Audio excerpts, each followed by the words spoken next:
Okay, at 6:34, I'll call the April 7th meeting of the Planning Commission to order. Lisa, do you want to do the roll? Yes. Elaine Barton, Here. John Mungy, Here. Patrick Blees is an excused absence, Eric Brenna, Here. Rick Gelbman, Here. Andrew Weiss. Here. We have Lisa Wong, Here. and from staff, we have Brandy Howe, and myself, Lisa Ritchie. Okay, we have a quorum then. First item of business is to adopt the agenda. Anybody have anything they want to add or change? If not, I'll entertain a motion to adopt the agenda. Move to adopt the agenda. Motion by Rick, second by John. All those in favor say aye. Aye. Opposed? Okay, we've got an agenda. Then approval of the March 3rd, 2022 meeting minutes. Anybody have any changes or corrections? Just one item, very minimal, but on page 4 of 70 in the PDF packet, towards the bottom, it says, Ms. Howe summarized the Planning Commission's priorities as off-street parking, zoning maps, short-term parking. I think that is supposed to be short-term rentals, not short-term parking, I believe. And that was it. That's the only thing I saw. Yeah.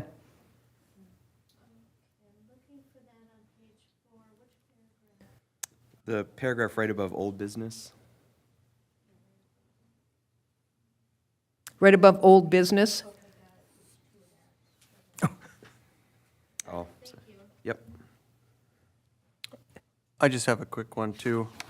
I don't, on page 8 of 70, top paragraph, I don't recall discussing various political signs, but if nobody else wants to claim it, I don't know if that was a transcription error or what, but Yeah, I don't recall who mentioned. nothing wrong with it, but I just, unless Yeah. it wants to be attributed to somebody else.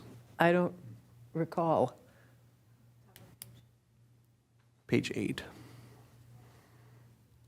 Well, I guess you get attribution. That's fine with Perhaps me. you forgot. Sure. Anything else? If not, I'll entertain a motion to approve the March 3rd meeting minutes. A motion by John, Second? second by Andrew. Andrew. I'm looking right at you. I don't recognize you. Beard and glasses. All righty, all those in favor say aye. Aye. Aye. Opposed? All right, those are approved. Then we have meeting open to the public. We have nobody here in the audience, but do we have anybody on Zoom, Lisa? We do not. Okay, then we'll move right down to commission business action items, and item A, the sign ordinance update. So I guess Brandy will zip right through this. Yeah, let's make it zippy. Shall we do it like like we've been doing it for the past couple of times and just have it open and then kind of go through page by page? Yeah, I think that's a good way to do it. Okay, Is your mic on? I'm just going to verify. it's on. I'll use it this time. Thank you. Let's see. Oh, I'm sharing. Is that right? Okay, this is me? No, it's not me. Yep, Is it me? we've got it. It's not moving. Oh, okay, yep, that's me, actually. So go Oh, ahead and okay. share screen. I don't know. You cannot share while the other.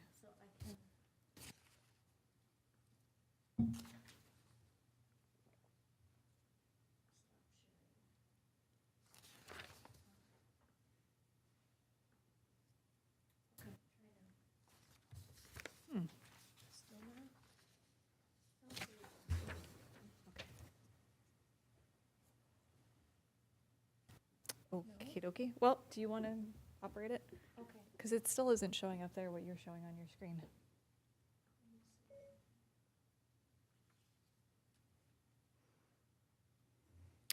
Well, we're seeing the draft on the screen.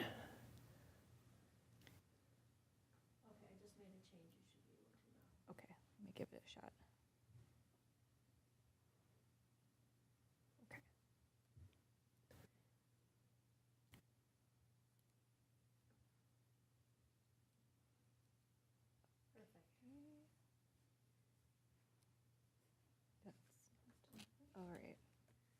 Almost there.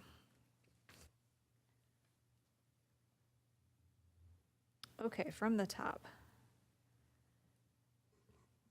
Introductory provisions. So we added number 6, which is to minimize hazards caused by signs that are structurally unsound or interfere with sightlines or unduly distract drivers, pedestrians, or bicyclists. And then to the applicability, any sign visible from a public street as opposed to exterior signage.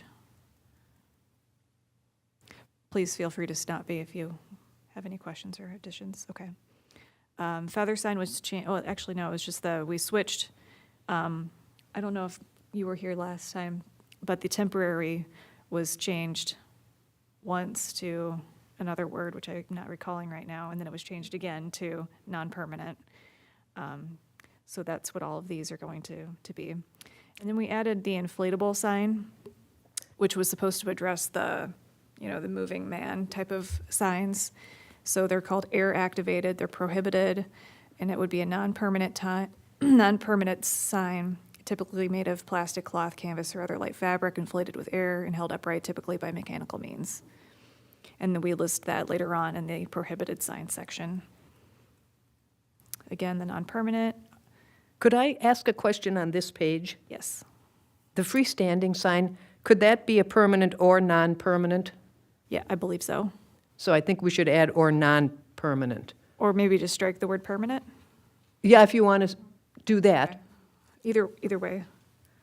A sign made of, yeah, I can, yeah, I'll just strike that, the word permanent.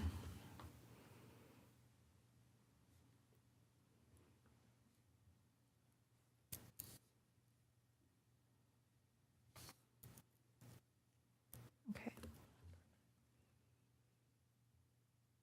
Off-premise and was revised to reflect the inverse of on-premise sign.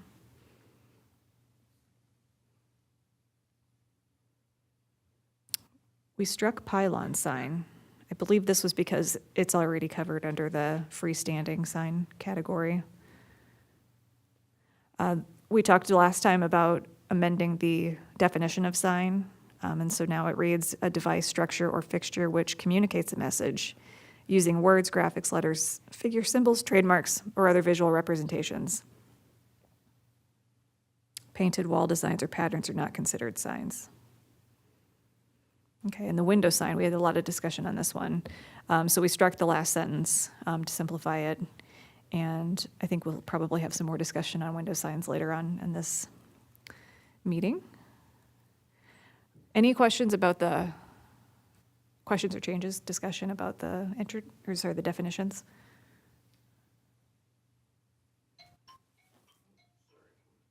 None?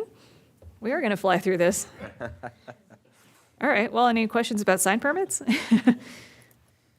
Well, I did have a question on sign permits. Sure. These are for permanent signs. Yes. So maybe we could, when it, under, Well, no, let me remember here. I don't recall us talking about needing a permit for a non-permanent sign. Correct. These are for permanent signs. So maybe we should make that clear under applicability, because it just says the following sign types, and that includes types that can be non-permanent as well. Yes, that's a very good correction.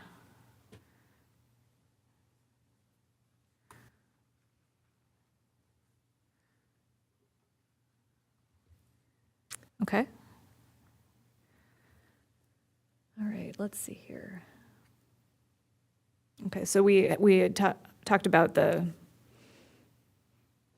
application, clarifying that a sign permit application should be accompanied by the fee according to the adopted fee schedule.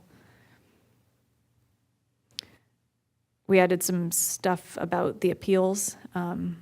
We went back and forth on this a little bit last month, and we landed on 30 days. Okay. And that 30-day review, that was acceptable to staff? Yep, and then 45 days for the Yeah, planning on the, commission. yeah, okay.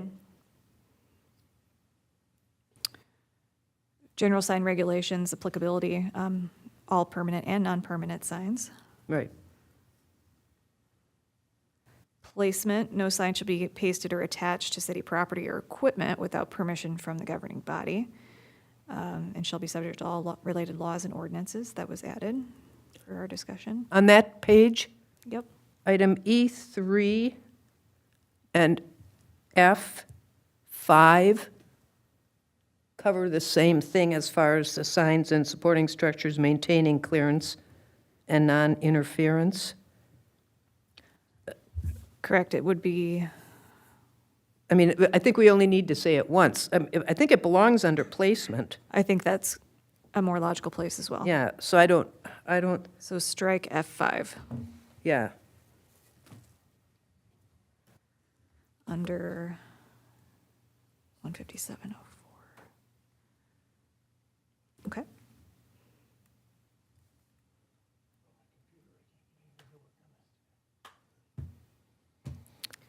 Okay, so lighting, we removed the general lighting standards, and then reinforced that source of light must be directed at the sign and must be shielded and not visible to pedestrians, motorists, or neighboring residents or businesses. Uh-oh, you lost your placard. You lost your name.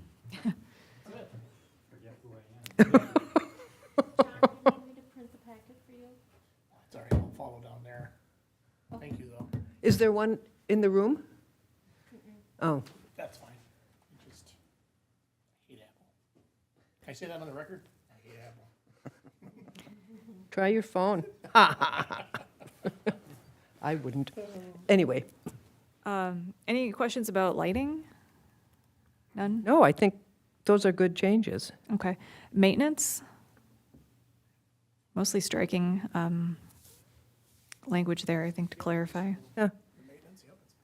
I think item 3, the new item 3, toward the end of the first line, it says the safety or a building or premises. I think you mean of? Does that mean of a building? H3? Item 3, yeah, H3. A sign which becomes structurally unsafe or endangers the safety. I think it Of a means building, of a got it, building yep. or premises, rather than or.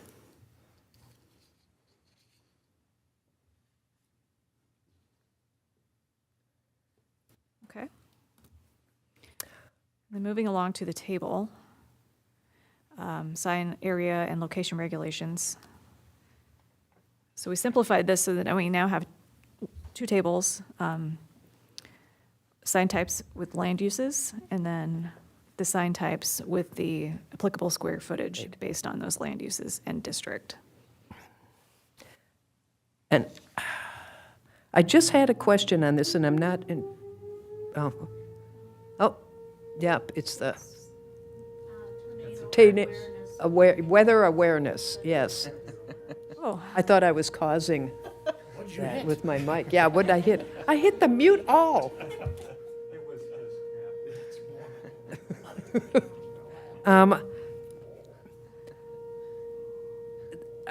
Let me use an example. For single family, freestanding sign is not allowed. But it is allowed as a non-permanent sign. And I was trying to figure out how to get at the fact that this makes it appear, and maybe it's because it's all on one page, or, the rest of it isn't, because when I turned the page, I saw, oh, that's where non-permanent, it shows allowed there. So, and freestanding non-permanent signs would be allowed. I think what you're, I'm not following 100%. So okay, when I look at single family and two family, where you say that permanent signs are allowed, no, I'm talking about, this says none of those listed on this page are allowed. correct? And a freestanding sign is allowed, but it's allowed as a non-permanent. non-permanent. And that's what initially was confusing to me, but I think maybe that's because that non-permanent carried over to the next page, so it Oh, looks, I see what you mean. it's not on the same figure here, so it got a little confusing to me.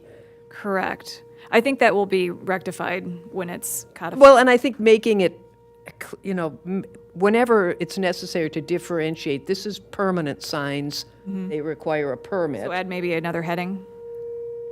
Well, I thought of that and I thought, oh, gosh.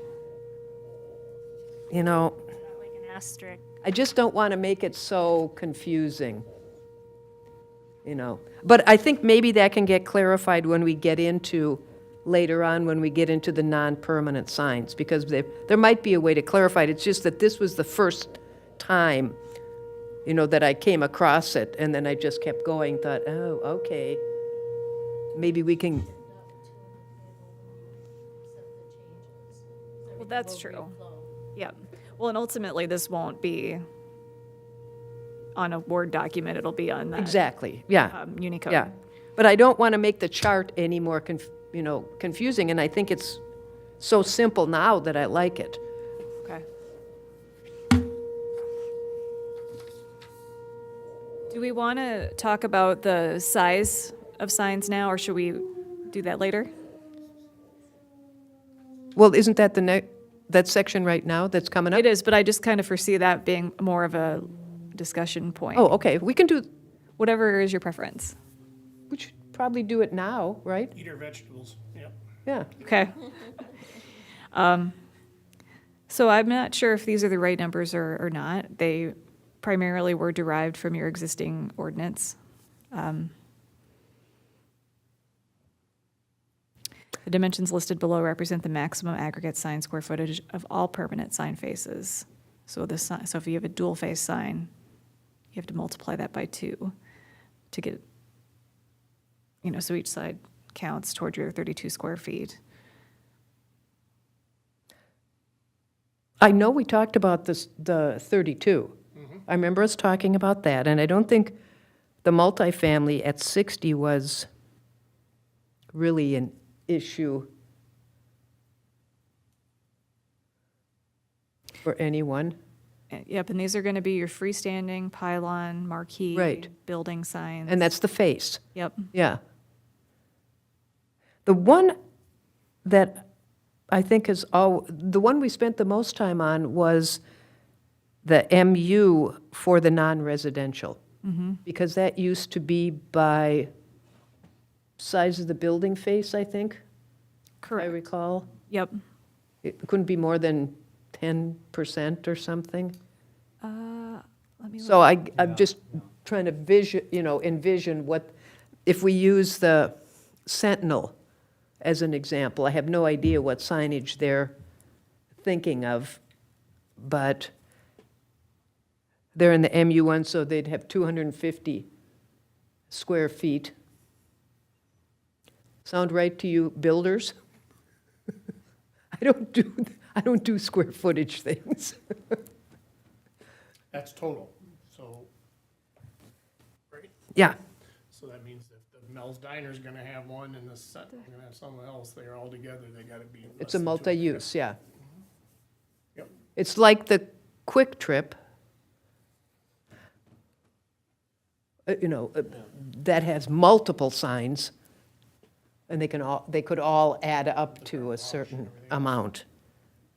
Do you remember what the previous maximum was? I'm just pulling that up now. Oh, great. Oh, So for the, excellent. yes, it is based on square footage. So which district are you asking about? But it still had a maximum sign face. It does, but also based on maximum total aggregate of all signs on the site, Right.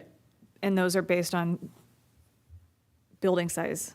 So like for the MUs, Yep, so your MU1 right, can range from 150 up to 250 square feet. okay, and so now we're at 300. Oh, no, we're at 250, so we kept it the same. Yep. Okay, And then MU2 was 200 to 250. okay. MU3 was 200 to 400. Okay, so MU3, we dropped that to 100 square feet.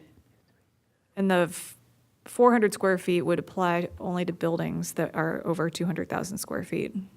So what might that be? Would that be a target? The building. Well, I Yeah. think so. I don't know. Something bigger than it, maybe a Costco, I'm not sure. That is a pretty good-sized building. It's like a it's like a warehouse size, I think that would. Yeah. We don't have too many of those size building sites. So if we opened it up to 400, that would be, But then that would be no matter that would be any. yep. So that And could that be a is policy where it could change. get tricky. It could be, a 2,000 square foot building. Mm-hmm. Well, I mean, I'm okay leaving it at 300, and then if we determine maybe that's not going to work, we could always consider amending it. Yeah, I think it's fine at 300. We're, Okay, that's still a lot of signs. yeah, Consistent number. Yeah. 300 instead of the 200, 400. yeah. Okay, And you're not dramatically changing your policy, so it's No. not going to make the new signs that pop up substantially different than what's out Right. there today. Okay. well, and we have to remember too, it's the sign face. There's more to a sign than the just the face. You've got the structure, which isn't included. Not in the measurement. Right, that's what I mean. So it can still be a pretty good-sized structure. Yeah. Okay, Well, I seem to remember that we used to have something about, it's tricky, let's see, is it minimum size or maximum size for a small building? That's in here. Pardon? That's in here. I believe it is in the section that relates to how to measure. Where was that? oh, did we I not? think that was up above. Maybe we passed it.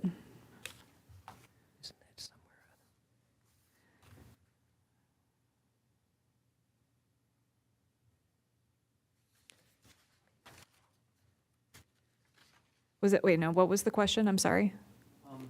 If we've got a small building and it's in MU3, you don't want them covering their entire front face with signage, or a structure. We don't want to be allowing that kind of thing. It would be out of proportion to the size of the building. So we're giving the maximum in the chart. Yeah. We're not, But there's also, we're not it's giving a really minimum. It's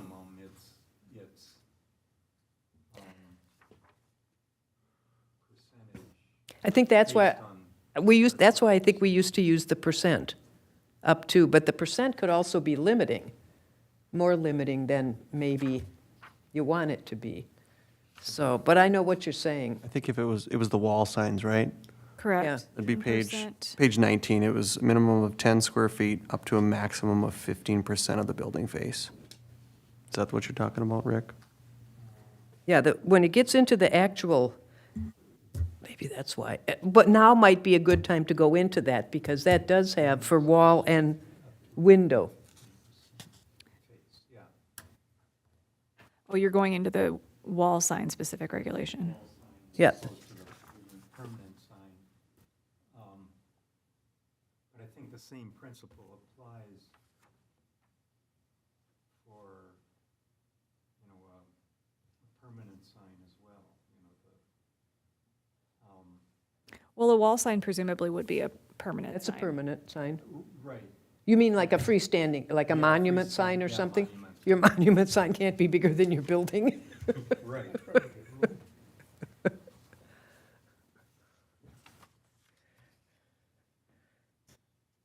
So are you suggesting that we add a percentage then to the chart? I don't know if it goes in the chart or if it can just be something in the description before the chart. So under C on page 17 there. So there's a description in there. Well, there's also, under D, under the sign regulations on page 18, under freestanding signs, that talks about the total area of one freestanding sign face shall not exceed 1 square foot of surface area for every 1 foot of lineal street frontage, not to, and not to exceed the maximum aggregate sign face. So that also does the same thing for freestanding. Okay. But it's related to the frontage and not the building face. Yes. So we could add that as well and have it just be whichever is, Refer to it down below if we're covering it there. okay, so. Well, by lineal street frontage, we mean the building, right? Or do we mean the entire property? It's the entire property. Because if we mean the building, We would say the building frontage. I'm fine with the property. yeah. Okay. Okay, so to be clear, Anybody would, hopefully nobody would want a sign that totally overshadows their building. But you never know. so maybe a clarification in C, where we talk about the size, we should also have some cross-reference to the standards that are in section 157.006, that there's Yeah. going to be additional sign Yeah. standards, okay.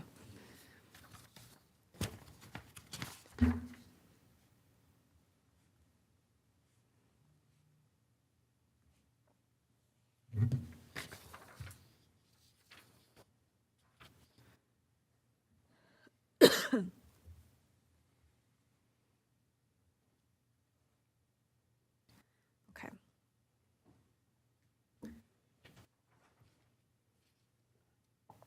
Excuse me, so let's jump into the sign standards.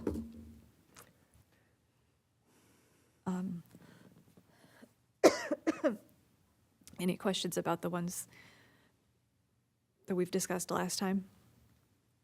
I had a question on the canopy signs.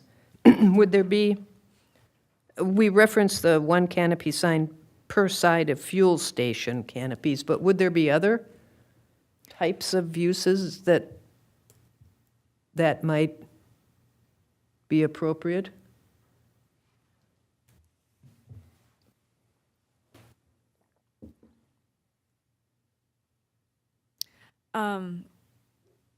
I'm not sure. I added that, I think because your gas station over here next to City Hall has signs on each side of the canopy, at least on 3 sides.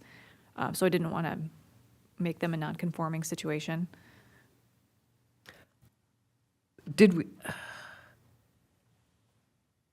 well, one canopy sign per building facade, isn't that what that means? I mean, Well, the fuel station canopy isn't really part of the building. It's a separate structure.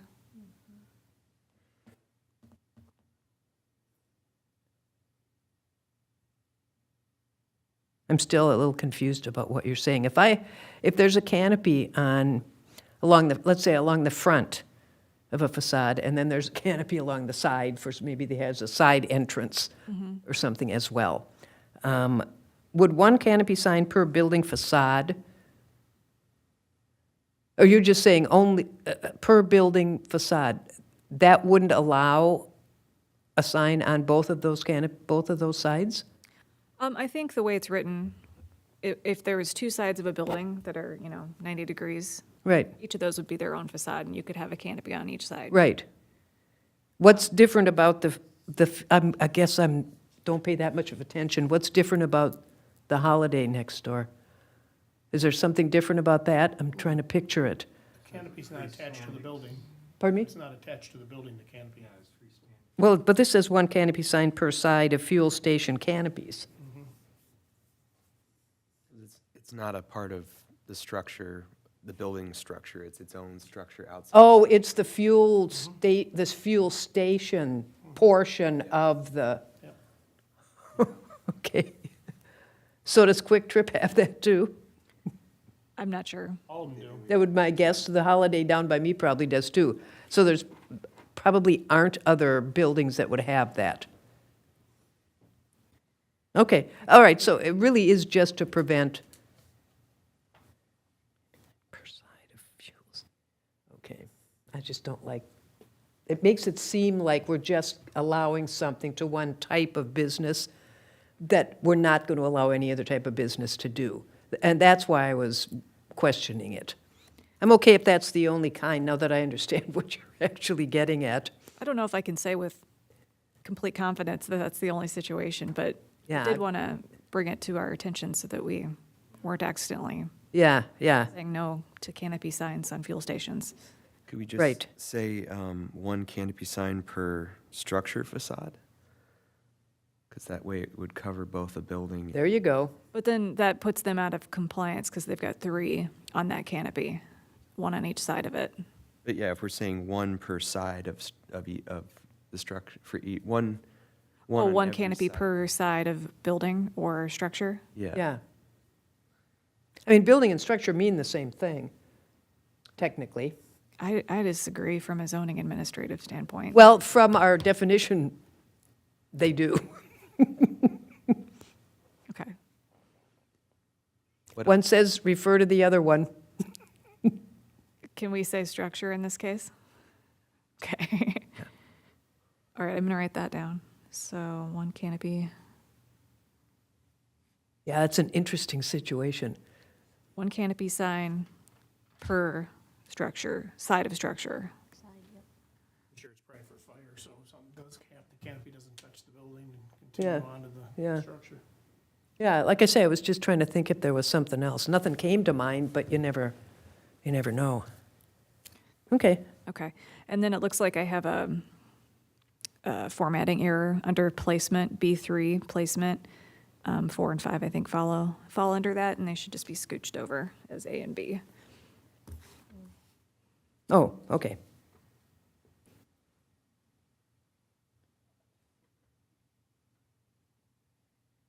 Okay, electronic message centers, we adjusted some things there.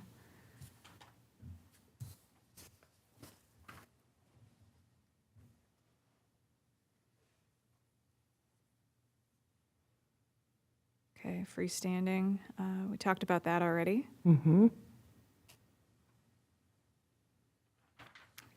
Internal wayfinding, signs shall not exceed 8 feet in height. Oh, I think I was just cleaning up the formatting overall here.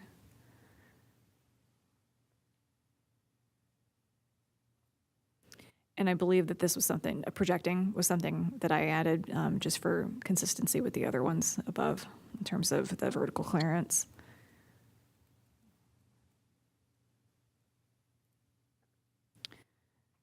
Rooftop signs. This one I don't remember talking about. May only be placed upon 1-story buildings. And the separation of the sign from the roof line to the bottom of the sign shall not be greater than 1 foot. Oh, yeah, actually, I do remember talking about that. And then the wall, actually, no, there's a window sign. That was the one that we had a hot discussion on last time. And I don't know that we came to a resolution on that. Oh, could I go back to projecting for a second? Sure. To item A, shall have a minimum 8 feet vertical clearance above sidewalk. That's repeated under 3 height, minimum 8 feet vertical clearance above sidewalk. The height also gives the minimum 14 feet vertical clearance when within 5 feet of a roadway. So we only need the 8 vertical clearance above sidewalk or pathway once, I think. Yes. So whichever. It probably belongs under height. That's also the more complete one. I'm wondering if it,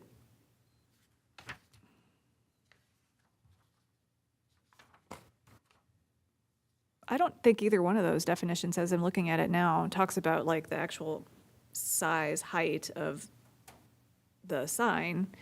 I think they're more saying how Yeah, the distance between the ground and the bottom of the sign. right. So do we want to have a cap on how far up it can go? Well, doesn't it say, it does, under 3B. Well, that's square footage. Oh, 3B, sorry. Oh, I see, got it. So I don't have a problem just doing the vertical clearance under height as well. I mean, Okay, so. I just didn't think we need to repeat the I same agree. thing. So then we would just eliminate 2A? Yeah, Okay.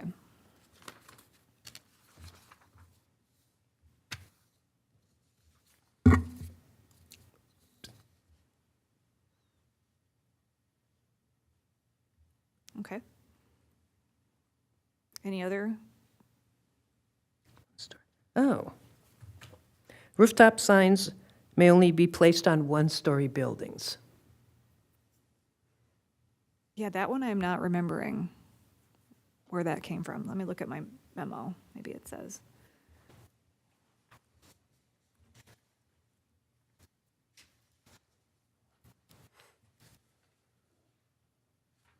What do you think about that?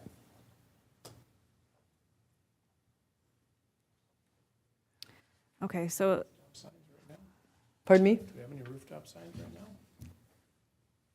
now? We have Love's, I'm thinking. Trying to picture. For sure, I mean, that's the easy one, because that stands out. And that is a one-story building. I guess my question would be, why not a two-story building? looking back at my notes, I was reviewing your downtown design guidelines, which I don't think I had done previously in context of the sign ordinance. And so I pulled in some of those, and I bet that's where that one story Okay. came from. But a lot of the sign-related topics in that are going to be completely Right. thrown out the window now with Yeah. this new sign ordinance. Yeah, that needs will need a major update. Yep, so if this doesn't make sense, then we can easily strike that. Well, I guess I'm struggling with why not on a two-story, especially because we've now got three-story buildings. Well, I think in a typical downtown, it would be not uncommon to have like a multi-story building with a projecting sign. Right. Like a, you know, I'm Well, thinking, especially when you got the highway and the path, the gateway going by, it just makes it more visible, sure. So strike potentially. H2. Well, I'm just bringing that up. I don't know how everybody else feels about it. I'm good with striking it. You good with striking it? Yeah. Anybody not want to strike it? We can always put I it, guess it'll self-regulate, and, if people can't see it, they're not gonna put it up there. right, yeah. Yeah, people are going to want to put it where it can be seen. Yeah, And some businesses, it is kind of hard to see them. okay. Yeah, and what I was thinking about is the downtown area, if you're putting it on a two-story building, three-story building, it's not really gonna be visible from the street. Right, So, either somebody's thinking about the highway, making it visible there, or why put it up? yeah, yeah, I guess I'm okay. yeah, okay. Yeah, I think that's a good call. Okay, wall signs.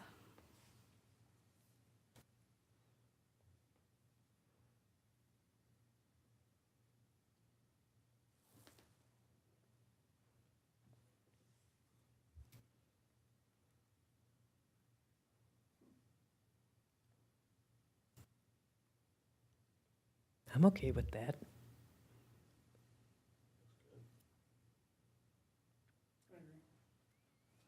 Look how Oh, I'm simple, sorry, I'm confusing it with window signs. Window signs are the ones that we were confused with, or not confused, but trying to determine if 1/3 of the surface area of the window was appropriate. so we went to 1/3 for permanent. This is for permanent window signs, not temporary. You can still have a temporary sign as well as the permanent sign. Oh, right.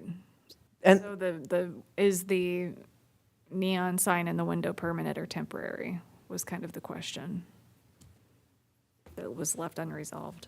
well, since it uses electricity, it's probably more permanent than not, but, I mean, I think with that one, it really just gets into how much of the window do you want visible? And this is in every district, too. It's not just the downtown, even though we pay the most attention downtown, I think. But, Let's see, would an example help? Has the, what's that business that Lyft, Starlift? Starlift. Have they put up their signs yet, their window signs? To be honest, I don't know. Starlift put in an application for their window signage, and they had too much. And it wasn't too much to my eye, but it was too much based on the regulations. Based on the 1/3, No, based on whatever your current code is. the 25? Because I think it's 25% now. Let's see, Pretty low. window signs. Is that MU1 downtown? Yeah. It's 20%. Oh, 20. Oh, so this gives them another Okay, 13. so that might resolve their issue. And it didn't look visually to you like too much. No. And another thing that they had brought up, and we advised them against, because we weren't, because we're not really sure what's in this, how to interpret it as it exists now, but they had talked about tinting. And, Oh, tinting the window? yeah, in addition to their signs, and kind of the point of your window coverage is so that you're not preventing people from seeing inside. Yeah. So we kind of guided them away from that, but still, they're not able to put up all of the window signage that they had initially wanted under this 20% rule.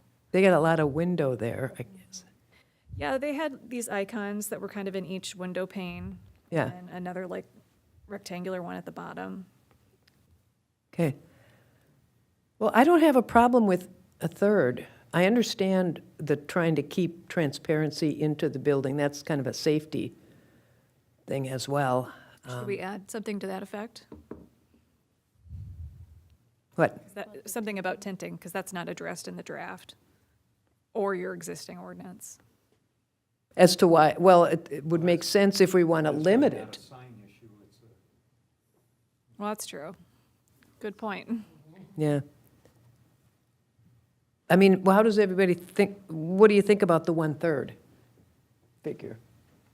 Too little? Too much? Just right?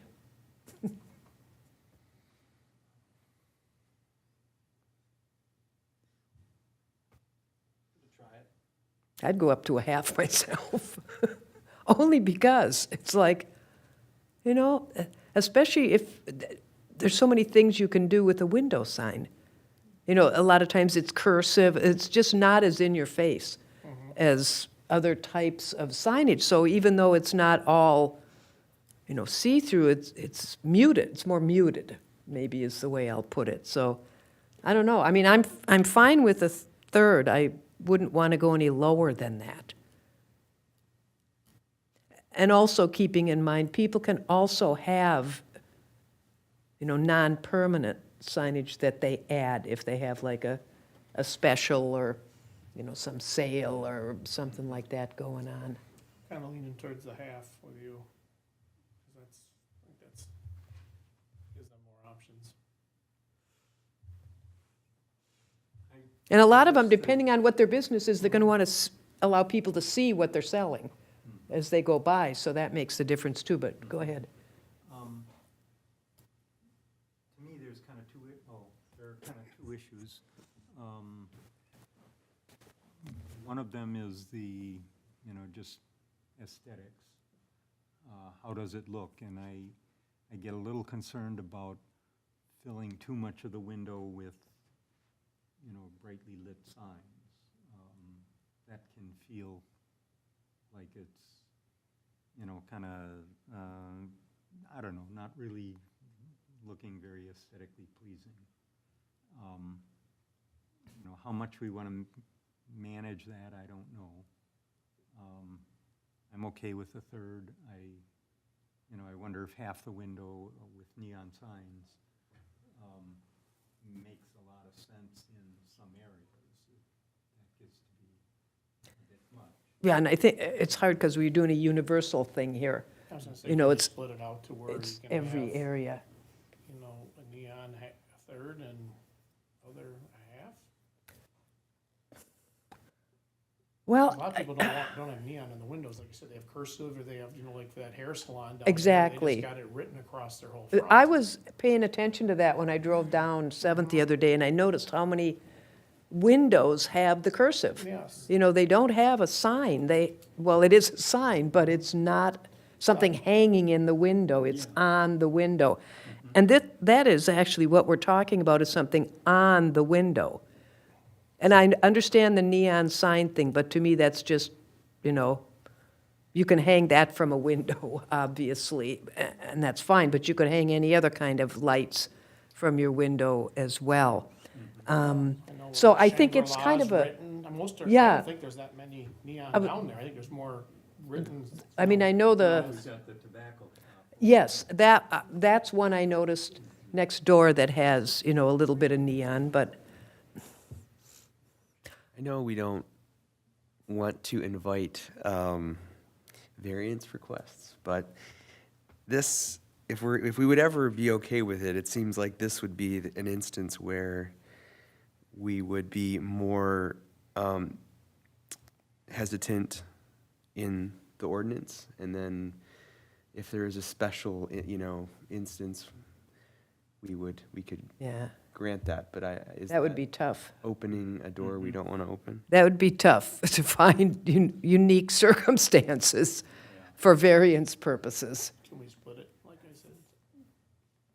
Well, I mean, downtown versus, No, just neon versus, so a third neon, a half if it's just regular painted a sign? third if it's lit, or Yeah, half if, exactly. regardless of how it's lit. Yes, exactly. That's the only thing I was getting at. But, A third seems like a lot, but maybe not. pardon me? I was just saying that a third might be a lot for a lit sign. And your window. I mean, the only lit signs I can think of are like the Newman's neon or like the open.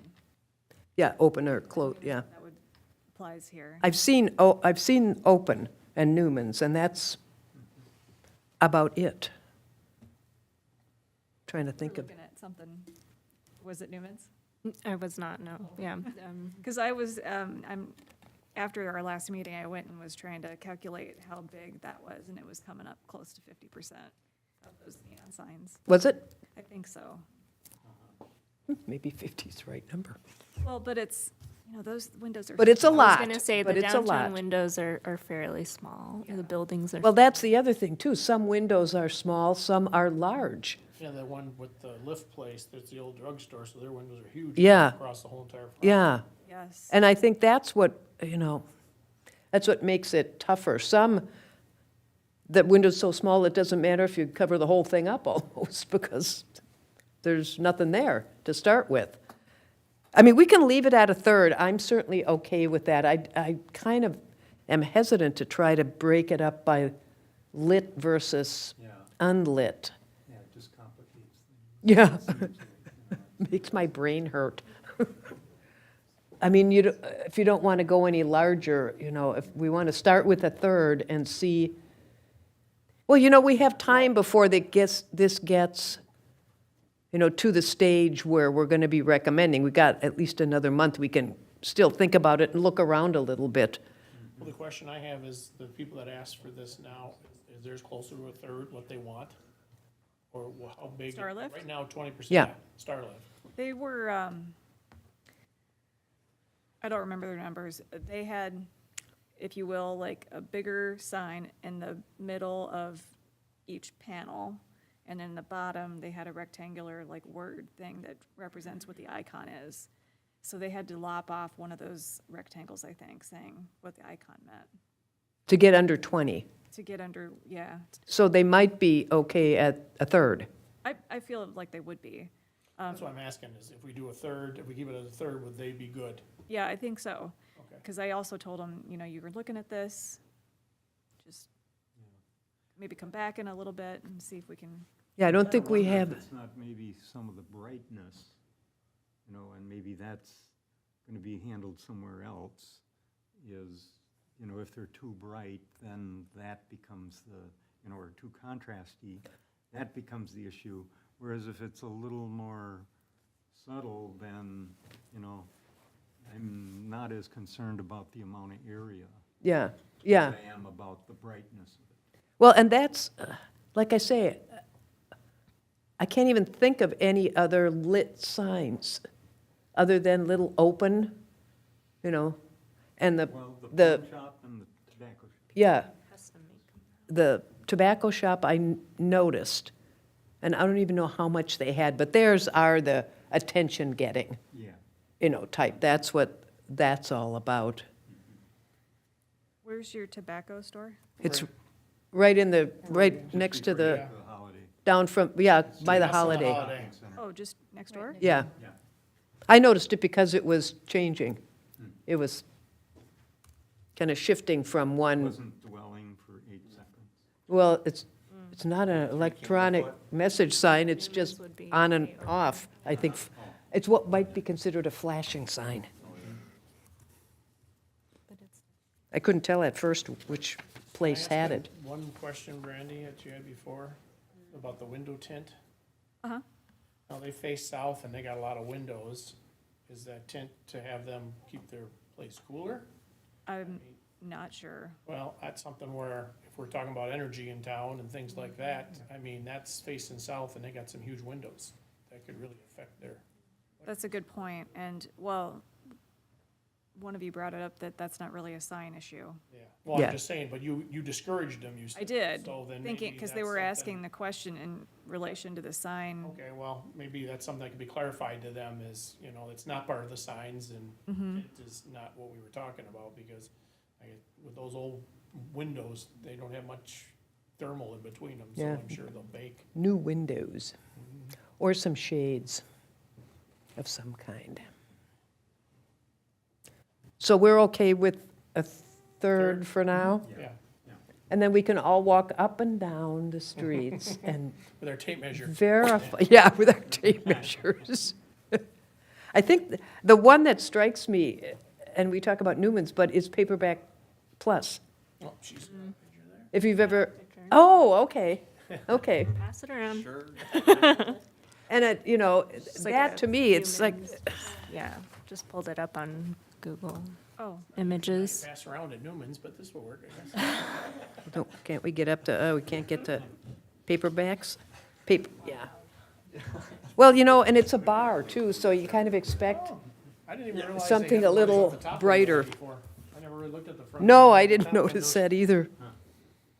But Paperback Books has quite a few little signs in their window, but it's, some of it is just the way that window is Not everybody designed. Living upstairs. So, A little bright. anyway. Okay, now that we've all admired the display, I just like to see an apple that works. This is nice. Here, why don't you look at this? perhaps, why don't you shoot yours Yeah, down there see to what you can do her? with it. can you tilt Okay. it this way? I'm curious to see what you're looking at. And there isn't, I did add was looking at another tab of just like a random business. It was out of Minneapolis, but Yeah, they have a lot of stuff. their signs But it were. looks nice. I don't know, maybe it doesn't look nice. Never measured how much it is. Anyway, okay, So,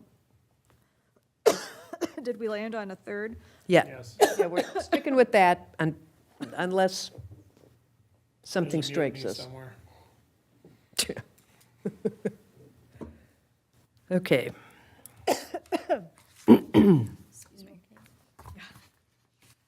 I took out the downtown district, overlay district regulations, because it really was kind of rendered moot at this point. yeah, I noticed that on your table of contents. You'll have to delete that from there as well, and then renumber the stuff going forward from here. I did renumber the rest, but I guess I didn't update the table of Yeah. contents.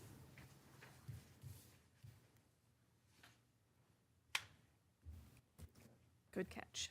Okay, multi-tenant buildings, just changing reference there. Okay, so standards for non-permanent signs.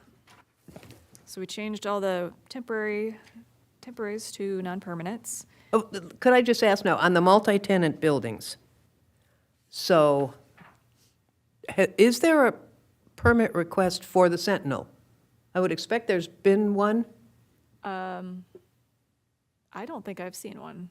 Oh, okay. Do they have signs up? No. Oh, well, maybe they just haven't brought it I in don't yet. think the apartment building's probably gonna have a sign. It's gonna be The diner. L's once they open up. Well, I would think they'd want to identify who they are, of some kind of sign. I haven't seen a permit. even an address. Matters, yeah. They got some banner signs up. Well, I didn't see anything today when I went by. I've seen that before, but I didn't see anything today, so I was just curious. Okay, Well, the space they were renting across the street, they had a Sentinel sign in, but they haven't moved it over yet, maybe. yeah, okay.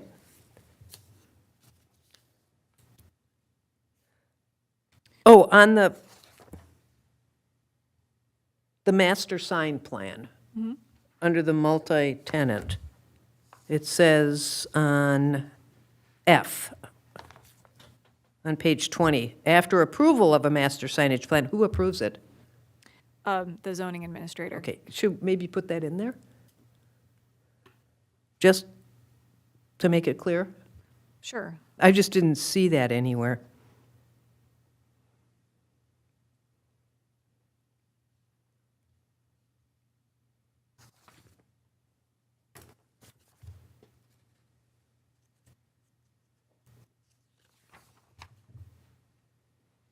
Okay.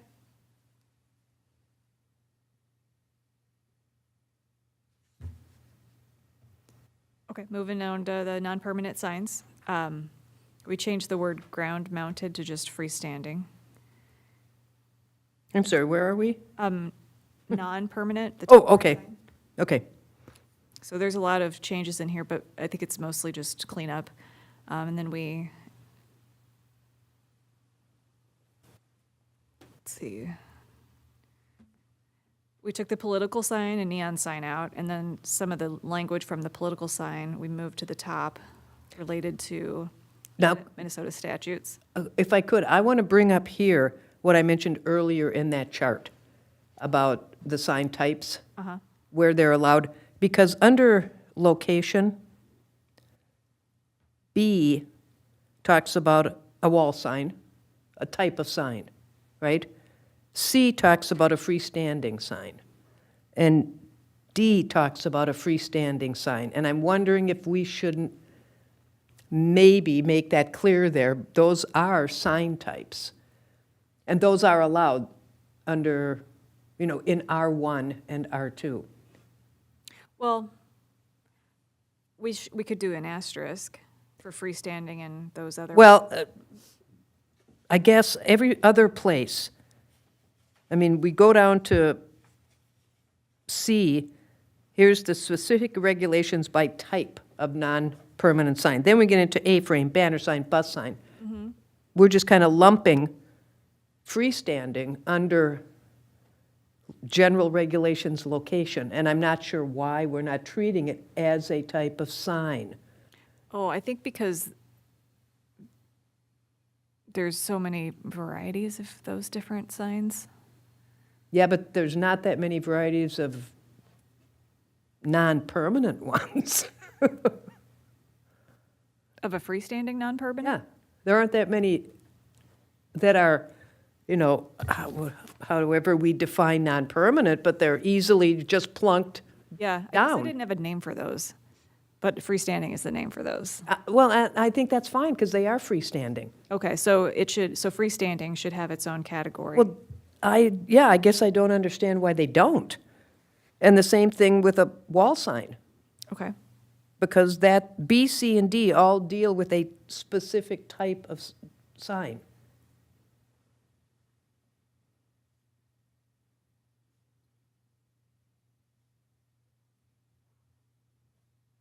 So I think those should be under C, yep. I along get with that. the other types, if that makes sense.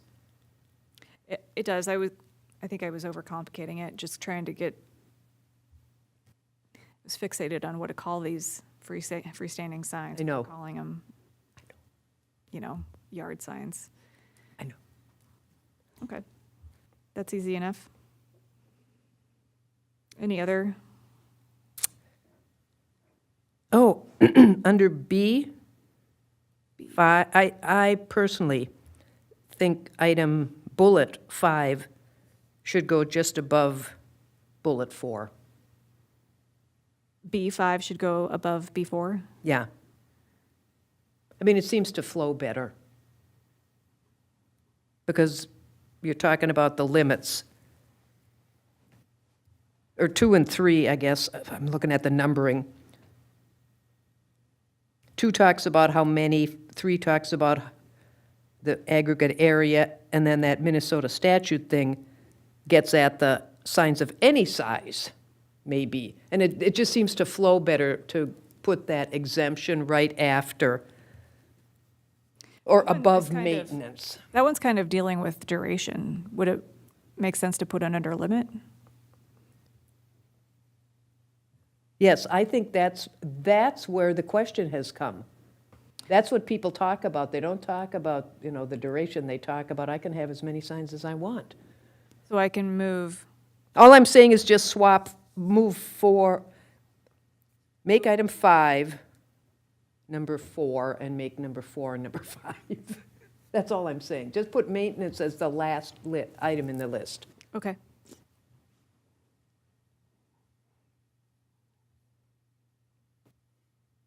Okay.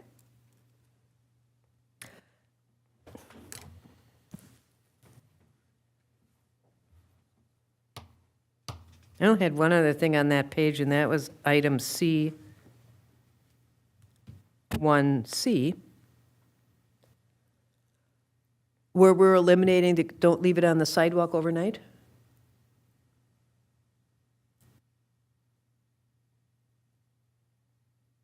Yeah, I don't recall why we took that out. I don't even recall talking about it. Wonder if that was in your design guidelines, which doesn't make sense. It should stay. I mean, that's the logical. Okay. Yeah. So reinstate C1C.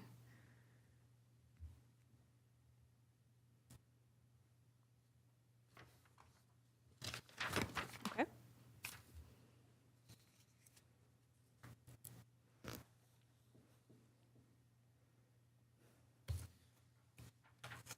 So got rid of neon and got rid of political signs.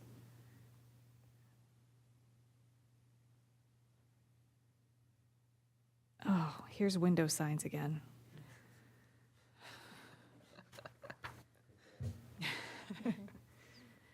Should we change that to 25%?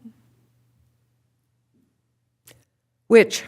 I'm sorry, the limitation on the area for window signs? You mean, should we change it to a third, or A should? third, that's what I meant. Okay, Now, this is in addition to the third for permanent signs. So now we're talking 2/3. do you want 2/3? I don't care. It's fine with me. I mean, this is, you know, when you're talking a window sign, people are going to put what they think is going to bring them business, Oh, this is just right? painful. Well, if we don't like it, we can still change it back, but I'm just okay with it. Okay, but hold on. So we have that table at the top that deals with aggregates. Right. Does that include our temporary? Yeah, I think I read that it did. Let me go back and find that language.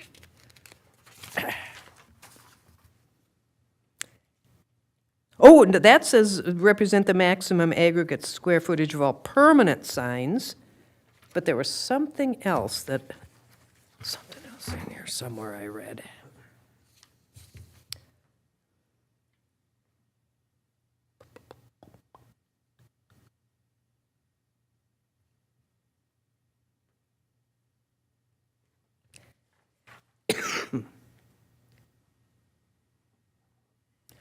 Oh, that's under. Oh, okay, sorry. So, under the non-permanent signs, under B3.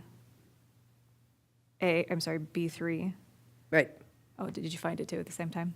right. So that means 2/3. I read that as you can have, okay. So we're good with that? We're good. Okay. Okay.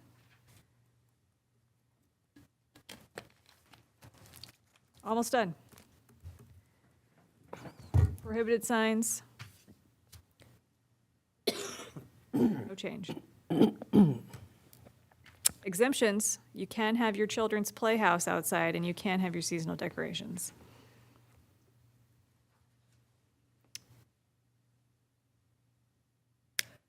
Okay, and go ahead.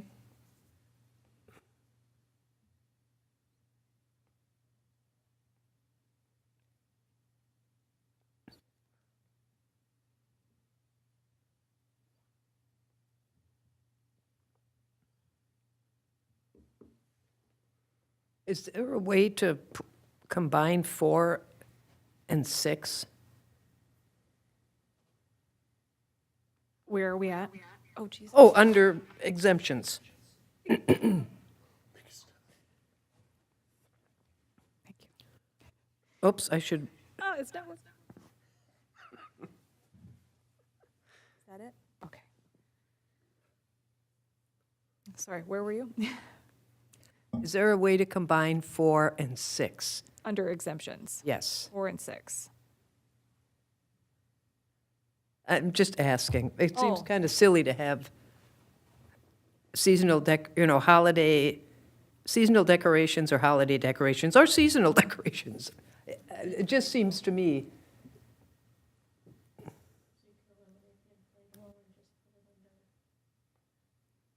Oh, no, we got to make sure that the inflatable is okay.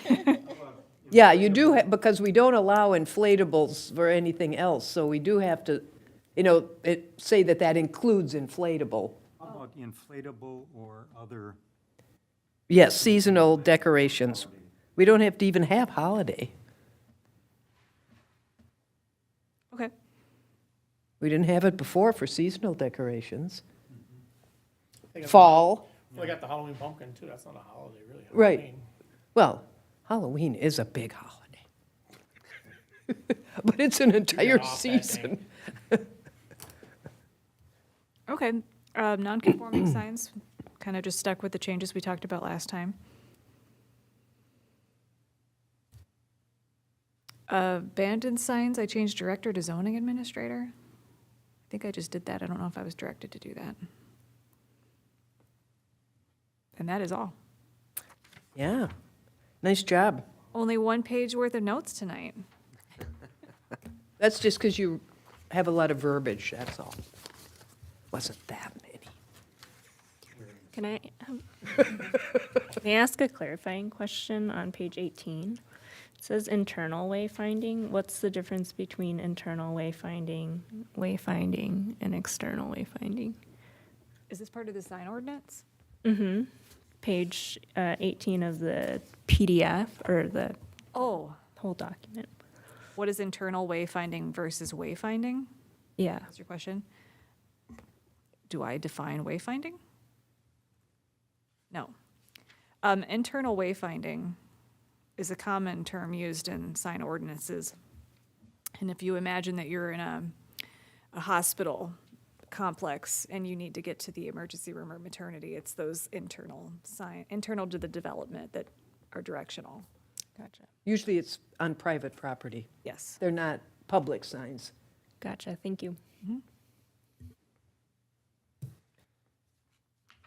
It's coming together.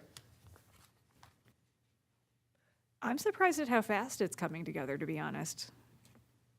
Just because sign ordinances can be a nightmare that can go on for years. In some communities. Well, you're just doing such a fine job. That's not going to happen, Brandy. My first experience with sign ordinances, the mayor in that community was in the sign business. Now, one They of the, wanted a lot of signs, didn't they? one of the things we had talked about, and I think it's probably at that stage, with just the few, what I think are really minor changes we talked about tonight, is to maybe get this to, if possible, the business association or maybe the EDA, just to kind of, not necessarily in all that much detail, but just even an overview of here's the changes, or, what's being proposed, because people don't really want to sit and read through the ordinance necessarily, especially when we're talking for business purposes. So I'm thinking that still could at least give that opportunity before we would, do a public hearing and get to that stage in case there's something that we've potentially missed entirely. Any thoughts? I like that idea. I think that's worthwhile, and we get something that's, both aware for the people that it impacts, as well as kind of some of the, their feedback early on. Yeah. Can get put into it. Yeah. I mean, it's not significantly different, so it shouldn't be shocking, but it also, I think, is more generous than what we've had in place. I also am wondering about getting it to city staff before it goes too far as well. Just, is this practical in terms of how you would expect to enforce this, is the key question in my. Which staff, like police or, Well, code enforcement, Yeah, oh, if they're enforcing this code, yeah. would this work? Or do you have suggestions that would make that more manageable? I think that's a good suggestion. I'm Yeah, not, that would be staff doing that. I'm not sure who the code enforcement staff is.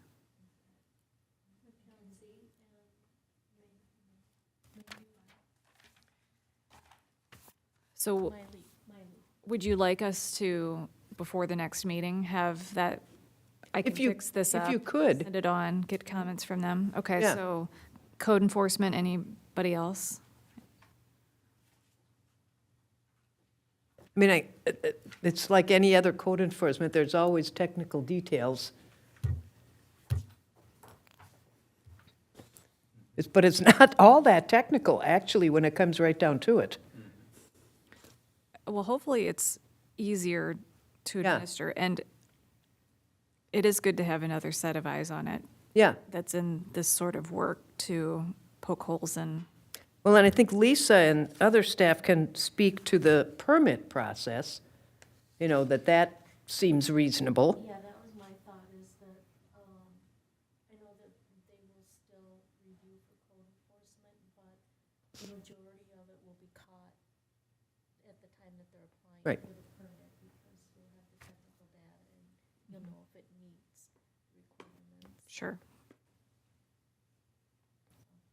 Yes, to answer your question. Okay, well, we'll plan on that, so I'll work with Lisa to get comments from code enforcement, Okay. bring those back. Okay. And then the only other thing is potentially coming up with some kind of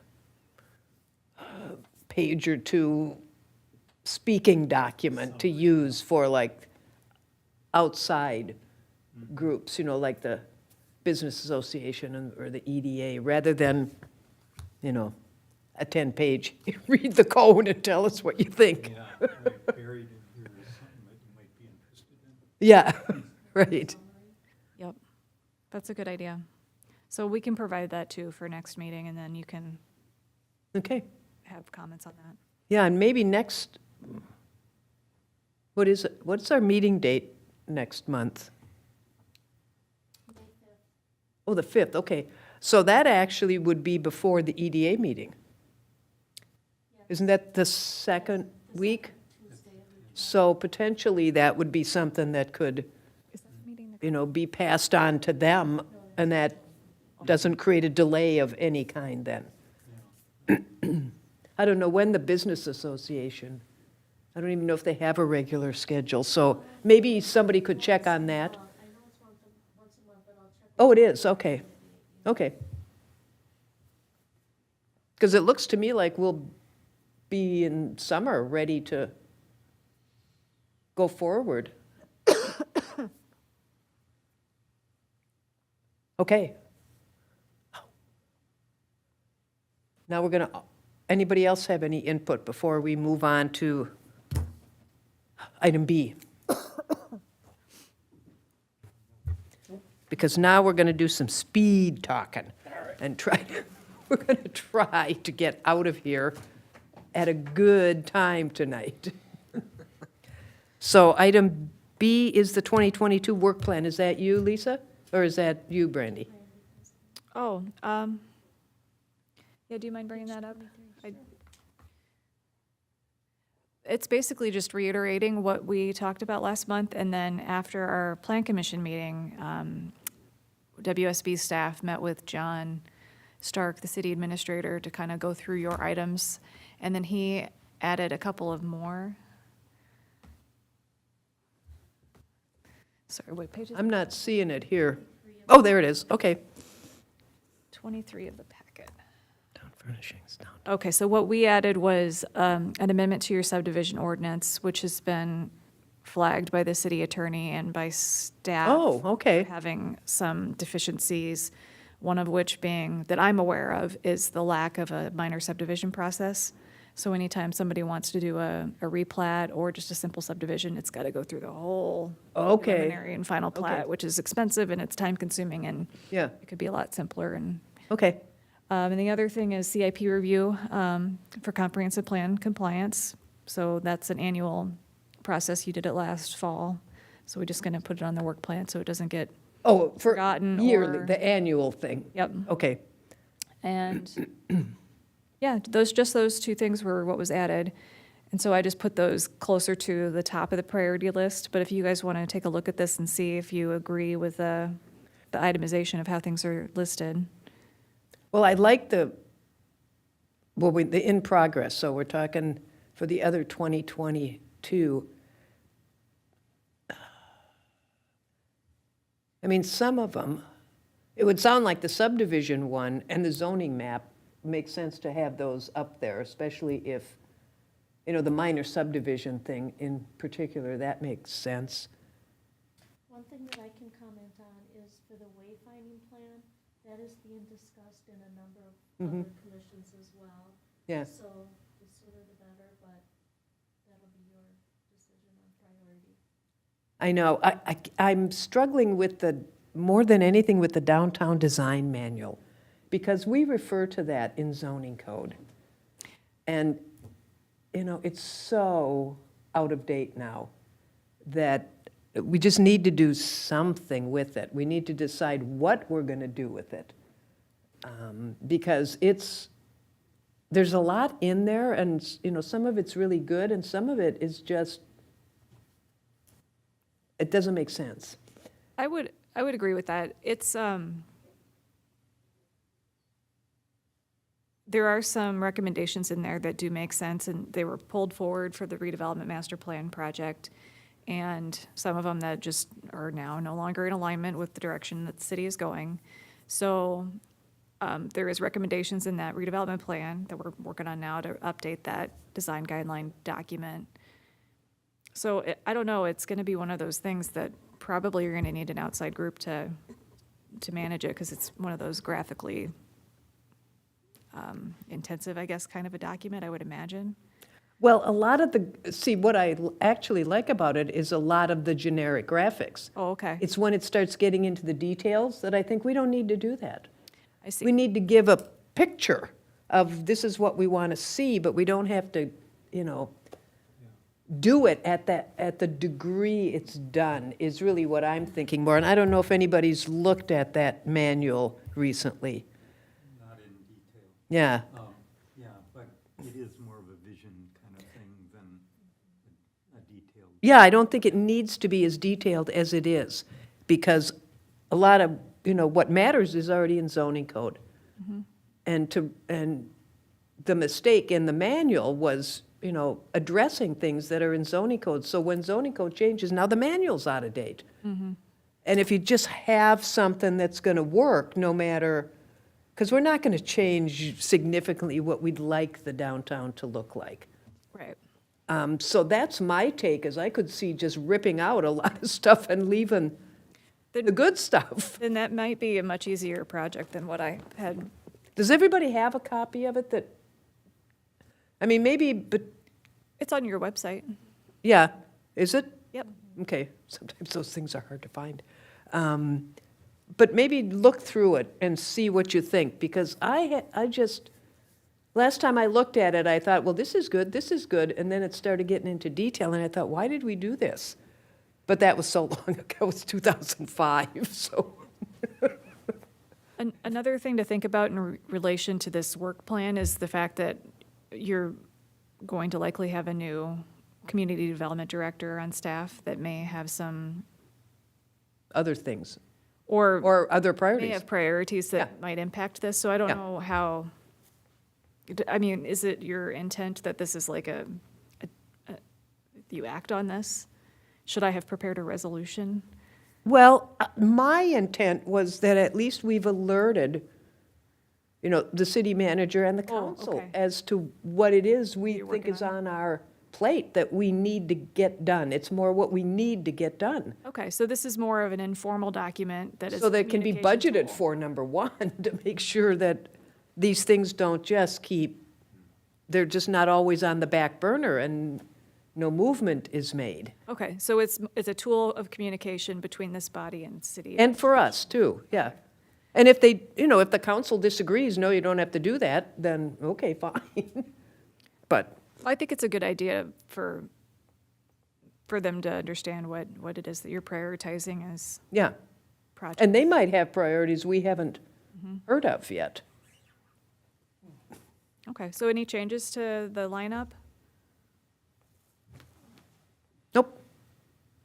I'll just reiterate, I think, I'll just ask commissioners to take a glance through the downtown design manual and see if you think that is something we could attack without having to, go through a whole rewrite process.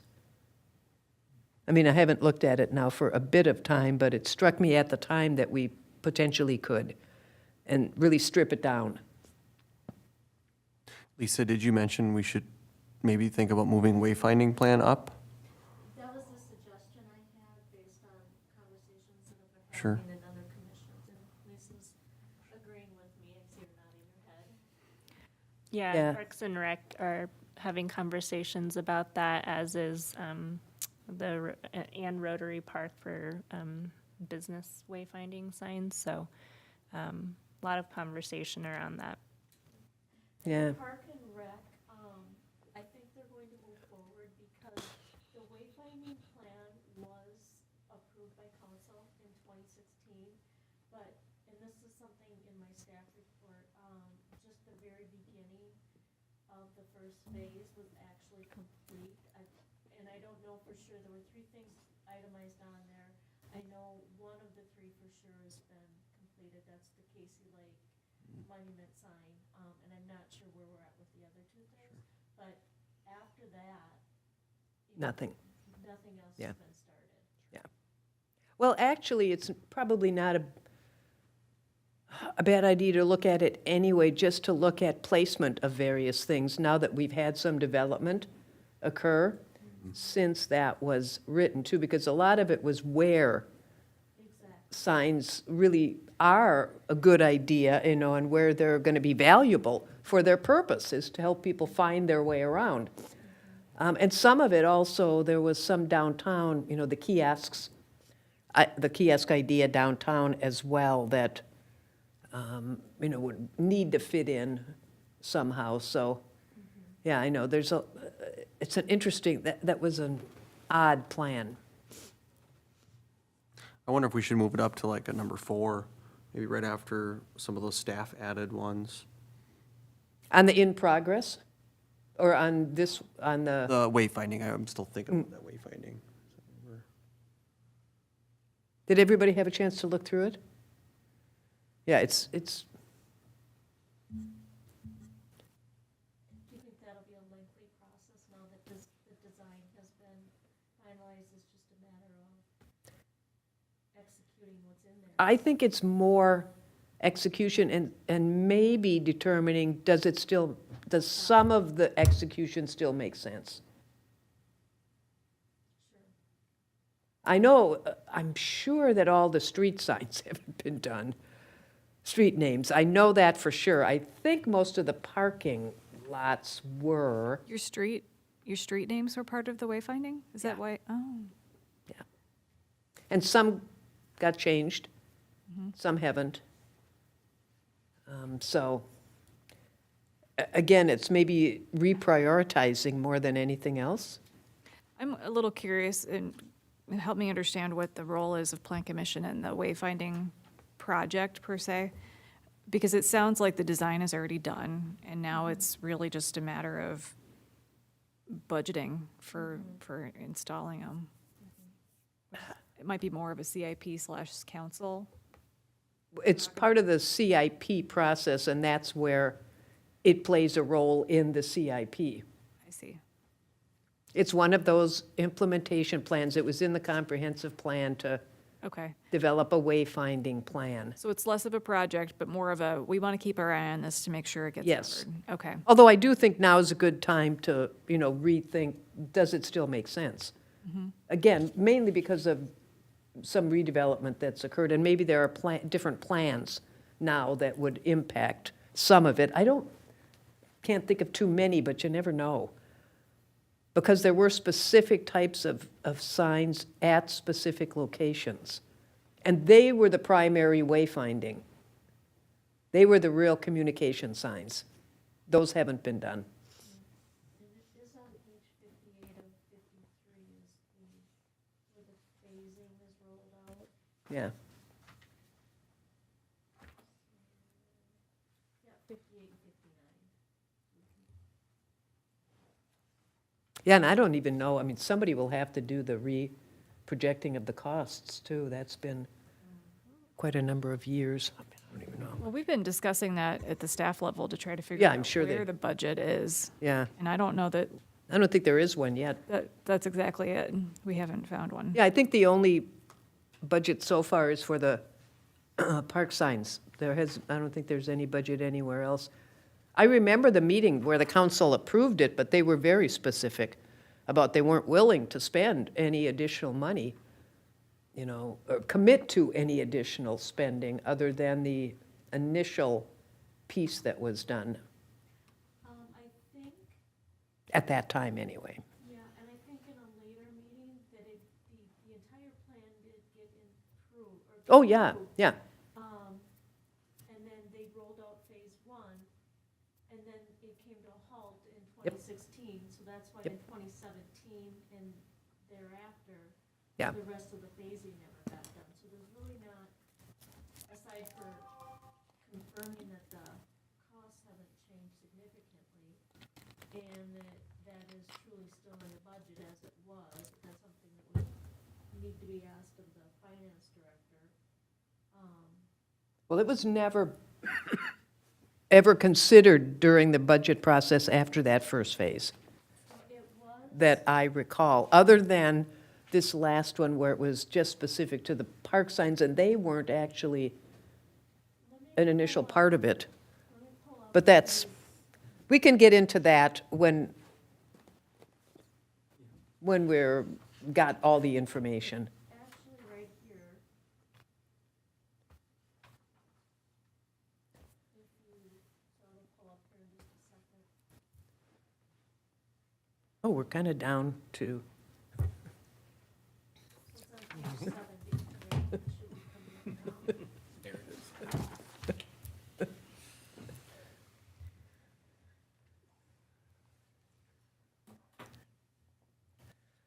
So, instead I read here that it,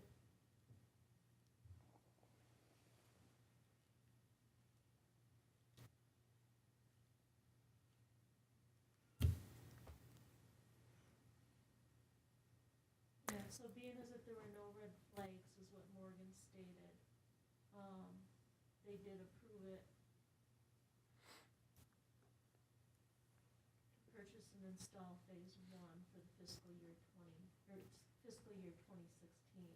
So are you saying the entire plan was not approved? the plan was approved. The implementation piece of it wasn't. It wasn't, okay. But the phase one part of implementation was. There was a lengthy discussion at that council meeting, that I recall. So again, it's not a big sticking point as far as I'm concerned. All I'm saying is that the money hasn't just routinely been carried over from year to year because it wasn't, the phase two was never allocated. Okay. So I think as long as everybody's kind of getting involved in the wayfinding thing, from my perspective, for us, it's more just a matter of, does this still fit with, the development that's going on or the development that's planned? Okay, so And- after you approve it, then it should go back to council for, Well, I don't know if anybody else is proposing any changes to it. You said other people are working on it too, so I don't know what anybody else is doing. I think it's just been brought up in conversation that we Oh, okay, okay. Yeah. Well, then let's review it, let's all review it. Park and Rec are moving forward, but it's just park signs. Yeah, that wasn't part of wayfinding, really. Right, right. So, Just wanted to make sure that's a we signed separate that. thing. Yeah. They have the same style to be consistent with your, I have no idea what, Yeah, that's They're what we're planning. proposing. And Oh, that was- okay. That was just a verbal from previous city managers that it should be consistent in design. okay. So that's the direction they're going. It'll coordinate. I'd be interested to see that. I can't picture it. You want, I can send you, not now, but I can send you, Oh, like some templates or something? yeah, Oh, that'd be great. Do it, send it to okay, everyone. okay. Well, once they decide, I will. Yeah, oh, yeah.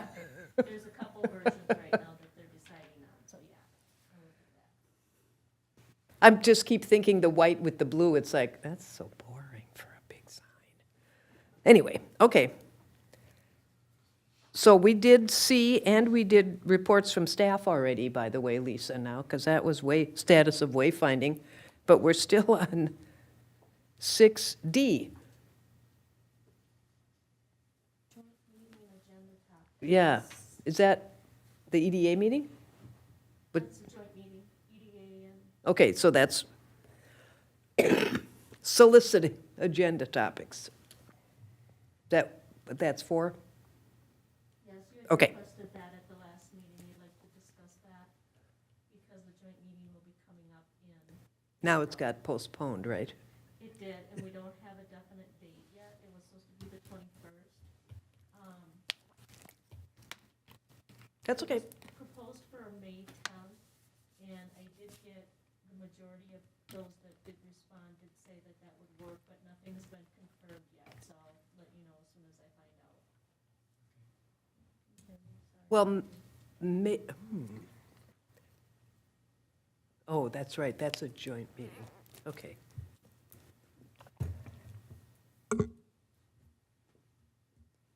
Anything you all think of?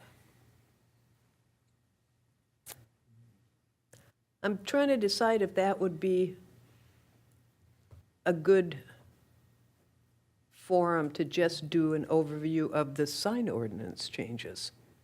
I mean, there'll be a quorum of everybody, but it's not like there'll be any decision-making. It really would just be for any feedback. yeah, because they might be more connected to what, specific businesses have already asked for, and so it seems like a good time to do it. Especially if we have a general summary of. Yeah, that's why if we have that at the next meeting, if we have that general summary, then we've got it ready to go.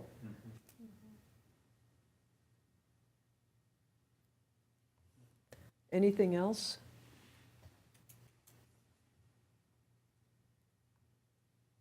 If you think of anything, you can email Lisa.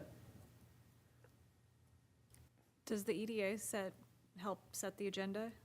Oh, okay. Yeah. It's usually quite generic. Yeah,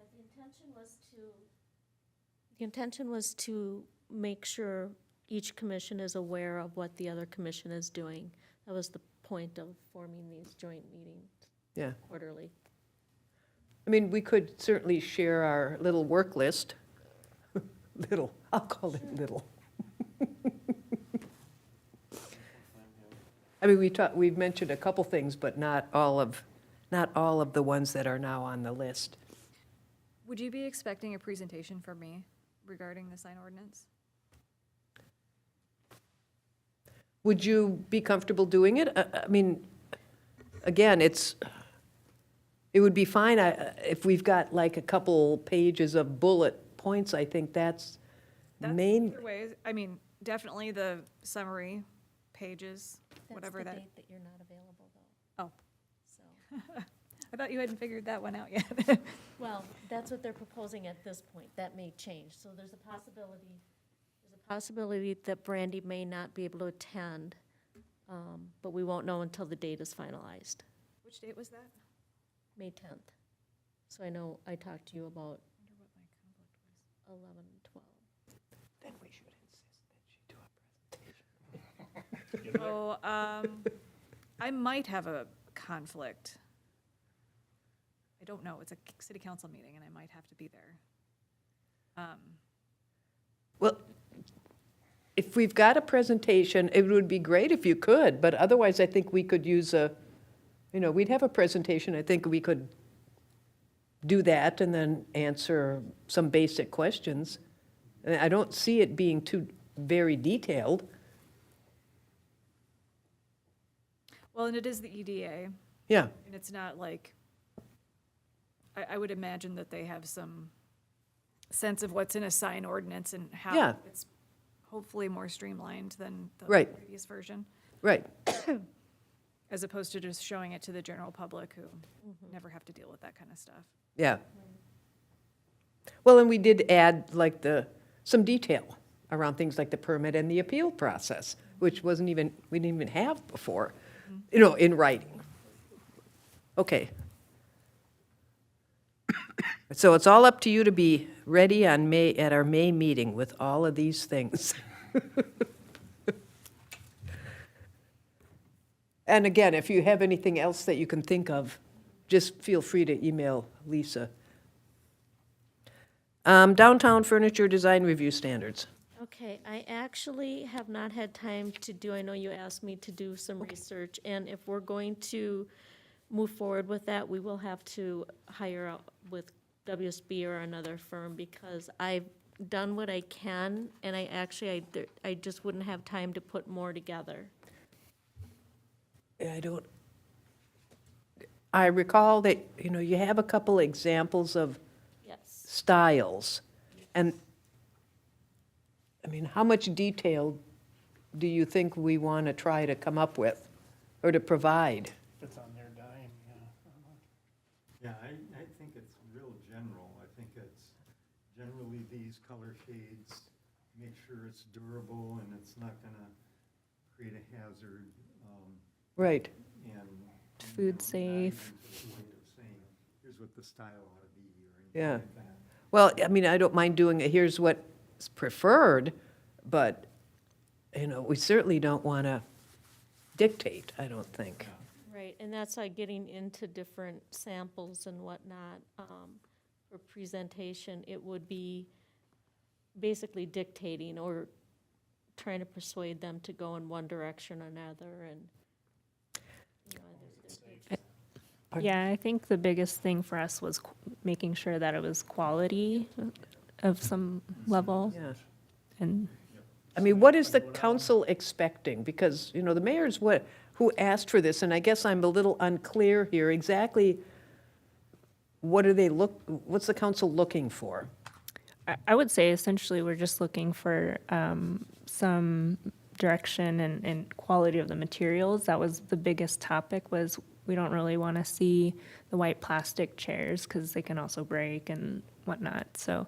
Okay, so is it reasonable to get something that generic for the May meeting, something put together, do you think? Because it doesn't have to be all that detailed. As far as, we want quality, something that's, weatherproof? Commercial grade, so, Pardon me? Durable, yeah. commercial, yeah, Yeah, commercial grade. You want to go that far? some basic specs, I think, would be easy enough.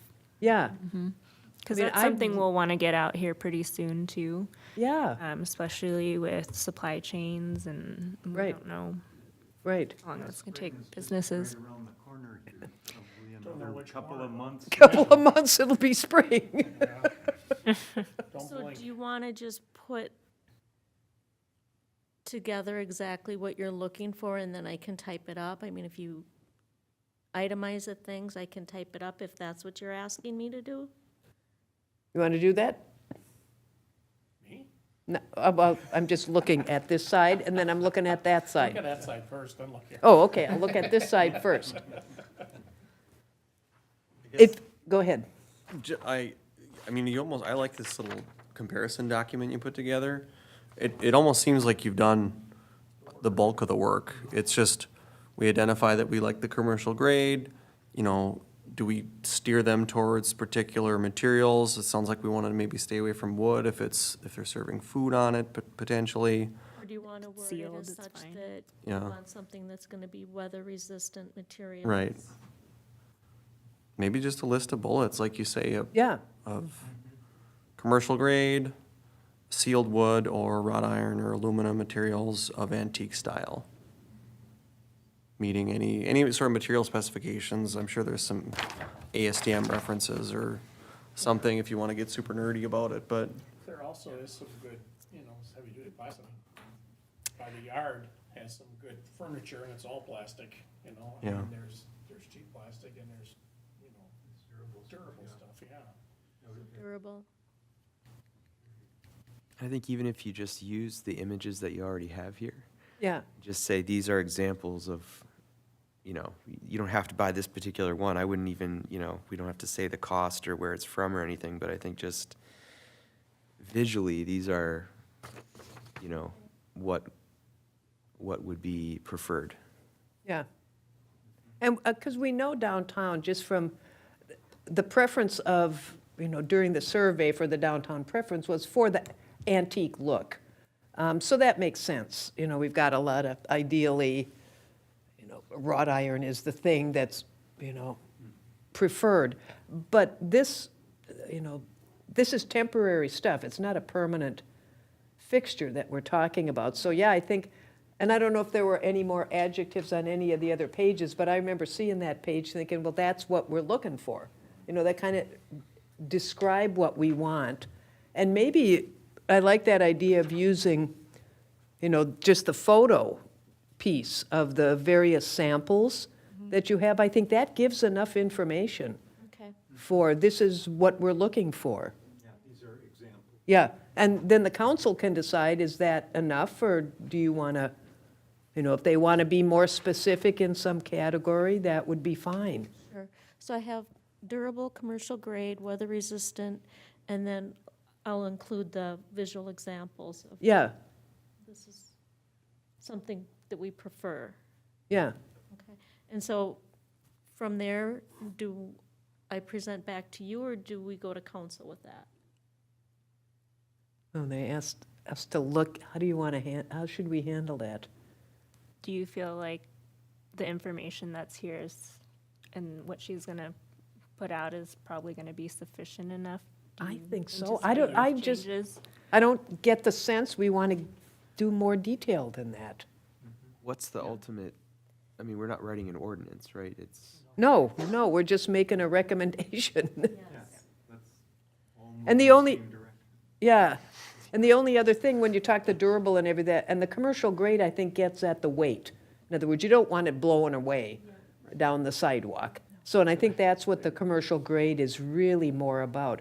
Plus, somebody can sit on it and not break the chair. Yes, I was gonna say, and the weather-resistant, the Yeah, weather-resistant coating is all part of the commercial grade. yeah, So, I think of it as kind of a way to, give merchants a way to think about it. Oh, okay, somebody's thought this through a little bit in terms of, right, what works best here. yeah, It just is, it's more of something to assist our yeah. merchants in the community more than anything else. If you could even take does the American Legion have their patio out yet? well, that's included in one of these. Oh, that's right, it The was, pictures is yeah. in there, Because just a picture of that patio. I was also Two. looking at By the Yard, their Oh, website. yeah, there you I go. mean, it's good, Yeah, even though it's plastic, it's solid. yeah, Yeah, we've had, some of the by the yard stuff out in our backyard, never brought in for 12 years, and it's still holding up real well. wow. Yep. yeah. So even if it is plastic, Not Heavy cheap duty, plastic. heavy duty but plastic. yeah, the heavy duty.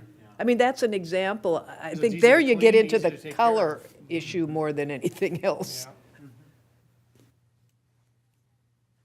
mean, ideally, it all does kind of blend. It doesn't have to be identical at every location, but hopefully it blends a bit. But we'll see then. Yeah, I think that's good. I would leave, just not to scare people, I'd probably not include the prices on those photos of the, Right. you know, pieces, and maybe some individual pieces like maybe you could shoot her something that gives examples of, you can buy individual pieces as well, you know, doesn't have to be a set. Would that So I'll work? include some of those visuals from By the Yard as well. Okay, excellent. Okay. And then I will note that heavy-duty plastic is acceptable, and that it, under the weather-resistant, we should put, weather-resistant and maintenance-free material. Sounds good, thank you. Okay, mission accomplished. Amen. Do you have enough time from now till next council meeting to do that? Yes. Okay. Yes, Want to make sure. we'll make it happen. Lots of overtime these days. I have a coworker that's out, so we were already short-staffed. Yeah. Anyways, another story, but yeah, we'll get it done. Thanks, Lisa. Okay. See, you gave us what we needed, you just didn't realize it. Yes. We're easier to please than you thought. If I didn't drop out of typing at 11 words a minute, that would help me. Oh, no, I got this one covered. Thank you, John. Okay, then we have no old business. Reports from staff was the status of the wayfinding plan, but we've already talked about that. Did you have anything else? Lisa? No, that was what I wanted. Brandy? Anything? Just that the redevelopment master plan is still underway. We're getting close, I think, to having a full draft of the document. And my landscape architecture team and the graphic team, they're putting together the map, the vision map, or maps, which I hope to have at our next task force meeting. And then after that's been vetted, then we're going to start taking it to the business association and then to this group for review. I think there might have been another group, or maybe just the businesses downtown, a public session. So that's going to be wrapped up probably June, July-ish. So you're not going to do an open house? The open house was discussed. I think it was going to be like maybe you remember, like at a city council workshop. Oh, okay. So not like a grand visioning open house like other planning endeavors. It's a little bit Yeah, more. okay. So that should be late summer, Midsummer. it should be wrapping up?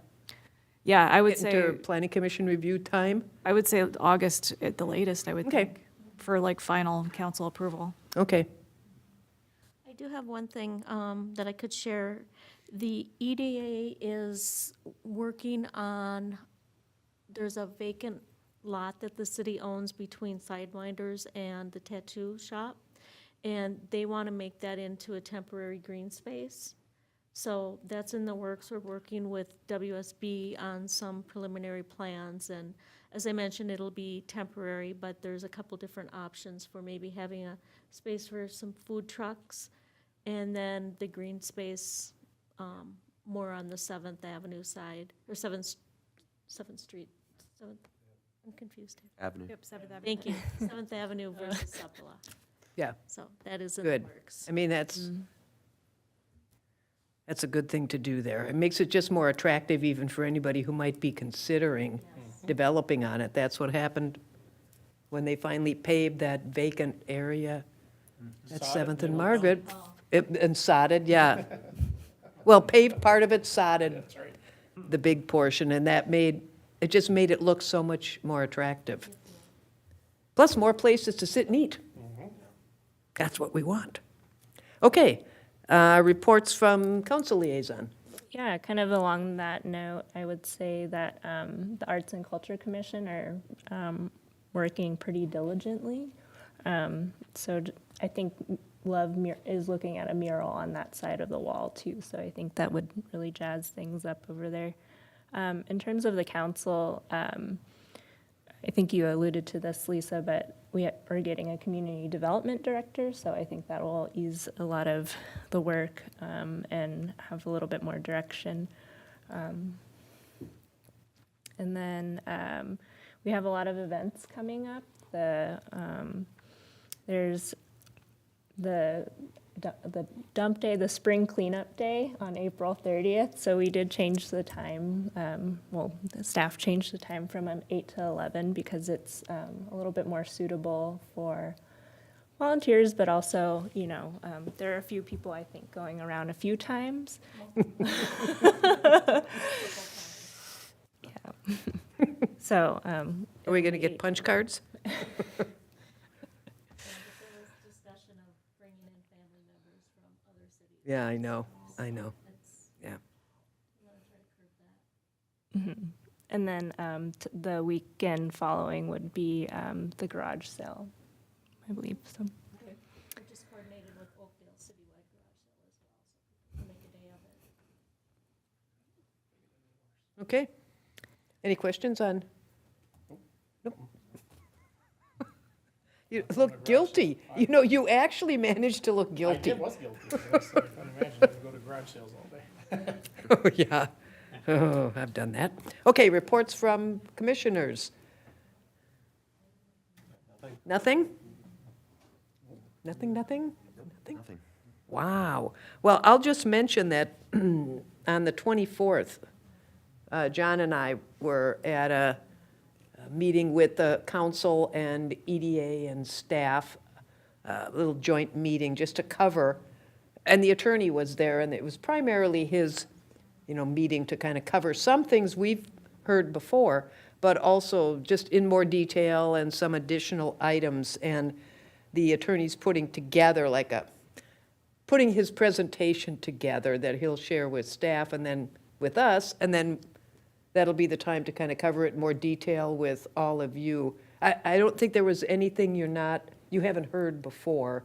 It was open meeting law, the data practices. Watch out on email, Yep, email. a big one. this group's pretty good. Conflict of interest. And the one thing that, and I'll just share it because I was a little surprised by it, but the last thing I think this was the city manager who said, is just remind everybody to watch what you say when you're in a meeting. And he gave an example. I don't know where it's from, and I don't need to know. But he gave an example of somebody not being aware, apparently, that their mic was still live after a meeting and making a comment about the Old Republic Bank. Looks like they were closing or moving or something. And it turned out that was not the case. But that can create, real issues. Rumors. Rumors, yes, and just concerns that are unwarranted, and fires that staff or the council or, a commission doesn't need to put out. So I'll just mention that because it was one thing I've not heard before. So just sharing that. So more to come once we get the compilation of information from the attorney. Okay? Anything you want to add to that, John, since I thought you took a lot of notes. I had I just did, scribbled a but I couple. could've sworn that was like Matching 2 months today. ago, that meeting. It feels like forever ago. So, sorry. So much has happened since I then? know, it seems to have, but yes, the email part of it, but yes, definitely. I Yeah. think you covered most everything. Yeah, and John did, bring up the fact that we had still been questioning whether we're going to have city emails or not, and that was something He was the- strongly in favor of. he was strongly in favor of it. But again, there are costs, and I think the new city manager's going to take a look at it. But in the interim, one of the council members mentioned what he does, and this gets at the whole idea of if there's ever a request for data and you're using your personal email, then your email is up for search, so to speak, to see if you've got any And I actually- communication. And I actually use my work one because that's what I use. Yeah. But then my workplace could be subjected Yeah. to looking through the emails on their side and things like Right. that. So it could be a long chain of different things that Yeah. go down the line. And so one of the council members mentions that what he does, he has a separate email, and he just forwards anything,